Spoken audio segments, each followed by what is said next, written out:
Merhaba arkadaşlar, yepyeni haberlerle karşınızdayız. Afra Saraçoğlu Mert Ramazan Demir ile ayrılık iddialarına net yanıt verdi. Afra Saraçoğlu Paris Moda Haftası dönüşü Mert Ramazan Demir ile yaşadığı ayrılık iddialarına son noktayı koyarak açıklamalarında bulundu. Ünlü oyuncu Afra Saraçoğlu Paris Moda Haftası'nı döndükten sonra İstanbul Havalimanı'nda gazetecilerin açıklamalarında bulundu.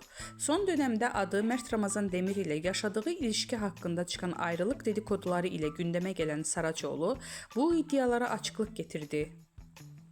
Saraçoğlu yeni projede olan Abi dizisinde başrollerini paylaşacağı Kenan İmirzalıoğlu ile arasındaki yaş farkı hakkında sorulara da yanıt verdi. Genç oyuncu yaş farkının ilişkiye engel olmayacağını vurguladı. Demek sevildi ki bu kadar konuşuldu. Yaş farkının bir problem olacağını düşünmüyorum dedi.